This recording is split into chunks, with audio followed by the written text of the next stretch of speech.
बच्चों, कल हमने आपको ये हेडिंग लिखवाई थी कोटिपूरक कोण, समपूरक कोण, आसन कोण और रेखिक युग्म कोण। ठीक है, अब इससे आगे है प्रतिच्छेदक रेखाएं।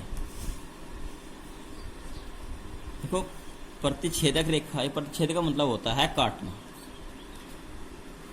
वे रेखाएं जो एक दूसरे को काटती है, यानी कि ठीक है, यानी कि डेफिनेशन लिखेंगे इसकी, वे रेखाएं जो एक दूसरे को किसी एक बिंदु पर प्रतिच्छेद करती है, यानी कि काटती है। प्रतिच्छेद का मतलब होता है काटना। प्रतिच्छेदक रेखाएं कहलाती है। जैसे चित्र में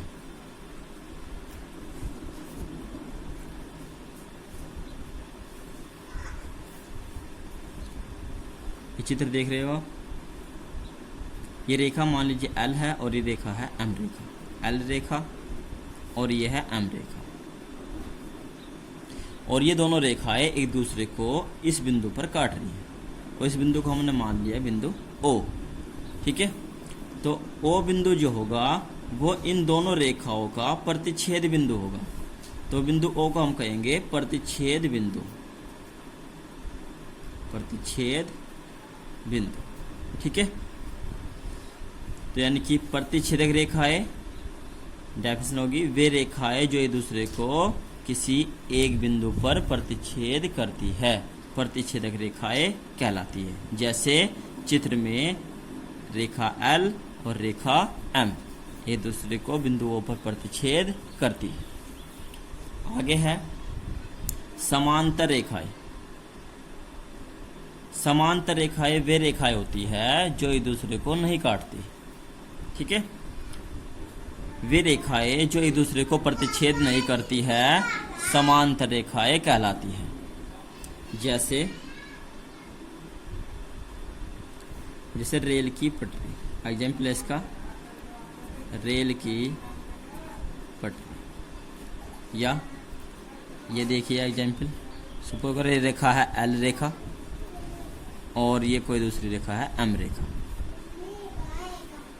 ठीक है, अब ये दोनों रेखाएं देखो एक दूसरे को कहीं पर भी नहीं काट और इनके बीच की दूरी हमेशा समान रहेगी।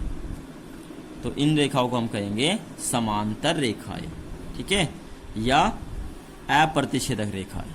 ये कैसी रेखाएं हैं? ये रेखाएं हैं समांतर रेखाएं या अप्रतिच्छेदक रेखाएं। ठीक है, तो समांतर रेखा क्या होती है? समांतर रेखा वे रेखा है जो एक दूसरे को प्रतिच्छेद नहीं करती। नेक्स्ट है शीर्षाभिमुख कोण।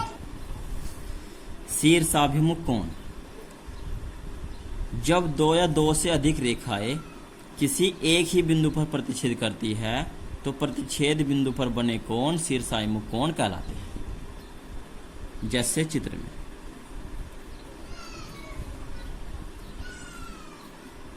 ये डेफिनेशन आपको चित्रों द्वारा याद करनी है। ये दो रेखाएं हैं, ये मान लीजिए L रेखा है और ये M रेखा है,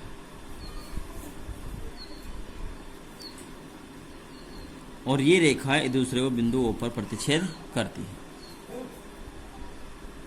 ये बिंदु हमने मान लिया A, ये B, ये C और ये D।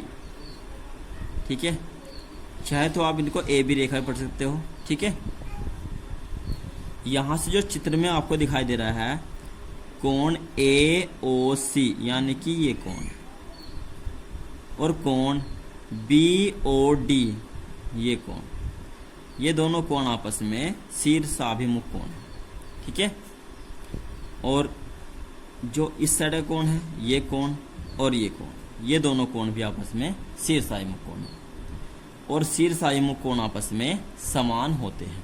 ठीक है, जैसे चित्र में कोण AOC व कोण BOD शीर्षाभिमुख कोण है, तथा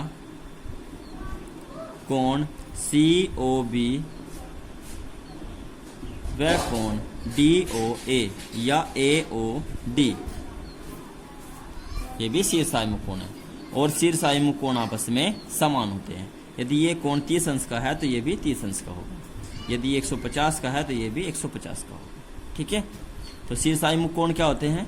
जब दो रेखाएं एक दूसरे को प्रतिच्छेद करती है या दो से अधिक रेखाएं एक दूसरे को किसी एक ही बिंदु पर प्रतिच्छेद करती है तो इस प्रकार बने कोण शीर्षाभिमुख कोण कहलाते हैं। ठीक है, चित्रों द्वारा याद करेंगे तो अच्छे से याद रहेगा और आप जो है लंबे समय तक याद रख पाओगे। आगे है कोण का समद्विभाजक। समद्विभाजक का मतलब होता है सम माने समान, द्वि माने दो, भाजक यानी कि विभाजित करने वाला, यानी कि समान दो भागों में बांटने वाला। यानी कि किसी कोण को समान दो भागों में विभाजित करने वाली रेखा कोण का समद्विभाजक कहलाती है। जैसे चित्र दिखाई दे रहा है, ये कोण है AOB। अब इस कोण का जो समद्विभाजक है वो OC रेखा है, ये किरण है। ठीक है, जो इस कोण को बराबर दो हिस्सों में बांटती है। जैसे कि सपोज करो ये भी 30 अंश और ये भी 30 अंश, उदाहरण के तौर पर। ठीक है, तो OC जो रेखा है, OC जो किरण है, रेखा किरण, ठीक है, वो कोण AOB का समद्विभाजक है।